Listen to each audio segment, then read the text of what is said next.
Alright, listen, I don't know what we just witnessed out there between the St. Louis Blues and the Vancouver Canucks, but I'll tell you one thing, that was an absolute whirlwind of a game.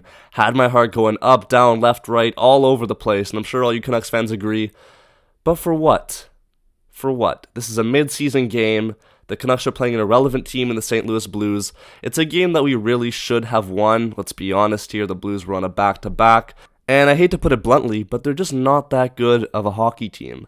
We made it hard for ourselves, we dug ourselves a bit of a hole, but then we came back all the way. But then that overtime, and I know what you're thinking, I'm pissed off about it as well. I'm going to try my best to keep it calm, I'm not going to get mad until we get there. But for now, before I lose my head, let's go back to the first period and talk about what went down between the Blues and the Canucks. So to start off this game, the Vancouver Canucks actually had themselves some pretty good pressure. But unfortunately for us, Joel Hofer was absolutely dialed in, and this guy was not giving us anything to show for a decent start. And then, of course, as things go, the Blues get themselves one of their first opportunities of the game, and Jake Neighbors is the one to put it into the back of the net to give the Blues the lead. But I'm still not that flustered. It's okay, we had a good start, and I'm sure that we can have the resilience to come back from this. However, I was proven wrong because Pavel Buchnevich got his first of the game on the power play here. Little backdoor feed there from Neighbors, and the Blues go up 2-0 early on. And I hate to give Myers more hate, but what is he doing here? How can you defend this? This is no effort to block the pass at all. I don't know what's going on, but it is what it is. He has been playing good as of late, don't get me wrong, but I guess stuff like this is what's inevitably going to happen with the Chaos Giraffe every once in a while. One more thing that I will say before we move on to the second period is that Kuzmenko was looking a little bit upset on the bench as the first period ended. He took a good 45 seconds on the bench by himself just to reflect because he had himself a ton of chances but was unable to bury one. It was tough to watch, but honestly, man, I'm rooting for my boy. It's tough to see him because he's so inside of his own head here, but I think he's got to understand that the city of Vancouver's behind him here, man, and everyone wants him to do well, so it's just a matter of confidence at this point, but I hope he can get his game back on track. But anyways, let's move on now to the second period. This was definitely the low light of the hockey game. The second really didn't have much to offer. I mean, both teams traded power plays, the Canucks trying to get on the board, and the Blues trying to just end off this game early.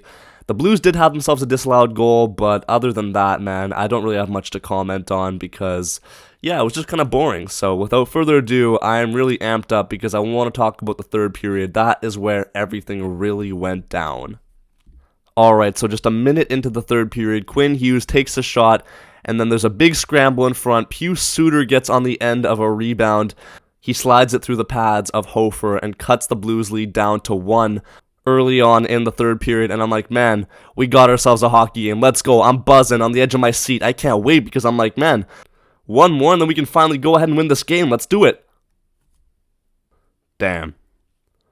Zadorov gets beat in front, and then the Blues player taps it in 3-1, and that's an absolute backbreaker. And I think a lot of people at this point in the hockey game didn't actually think the Vancouver Canucks were going to come back. But then, like a superhero getting his knight's call, Pius the Juice Suter, I don't even know what to call this man. But I'll tell you one thing's for sure, he's an absolute legend because he just shows off for the rest of this third period. With 14 minutes to go, the Vancouver Canucks get themselves a power play. And then, of course, it's Suter to the rescue, puts it home, and the Vancouver Canucks are once again within 1. But time, of course, is of the essence. Mikheyev has himself a chance here, can't put it in. And I'm rooting for this guy as well. He is snake-bitten right now. And I understand, man, it's tough when things aren't going your way. I hope Mikheyev can also get back on track. But I wanted to point one thing out here. This was a little bit of a dirty play, wasn't it? Oscar Sundqvist takes a cheap shot here on Quinn Hughes against the boards here, cross-check, and there's no call.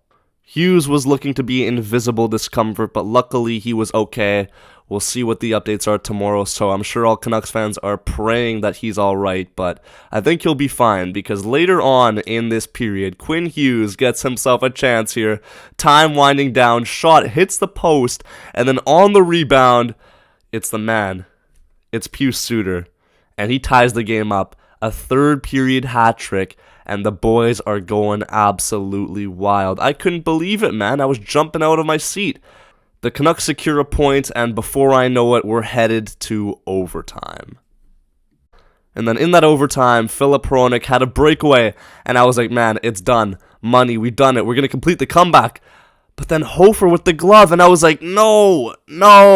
I couldn't believe it. It was crazy. And then the Canucks came back. A couple of other chances. Kuzmenko won the puck. Great work there. I hope Tocchet sees that and rewards him for it. But then Pettersson lost the puck.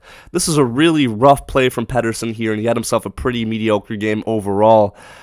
The Blues come back, and then this is what has everyone, including myself, up in arms. Schenn takes a cross-check to Pettersson's back. No call. I don't know how you're not going to call that. If that's not a cross-check, I don't know what is. To make things even worse, the puck wasn't even near Pettersson. This is total interference because he's on the ground. Schenn gets the puck. Pettersson's just starting to get up, and then he puts it in on DeSmith. The Blues win it 4-3. And boy, that was a crazy hockey game to watch. I am pissed off, don't get me wrong, and I do sound greedy because the Canucks are having a good season, but stuff like this ruins games, man. The refs ruin the hockey game. And I hate to say that because it sounds like I'm a whiner, and I am a whiner because this is unfair. You can't do that. In a crucial part of the game, you call that, we get a power play, and we probably win the game. But you don't call it, Pettersson's out of the play, Schenn has an open shot and he scores. I don't know, man. It doesn't matter. We're still doing well. Why am I complaining? Let me know your thoughts in the comment section below on what you thought of this game. But thank you guys so much for watching. I'll be sure to catch you in the next one. Make sure you like and subscribe if you're new. And yeah, man, peace out and take care. Good night. I'll see you later.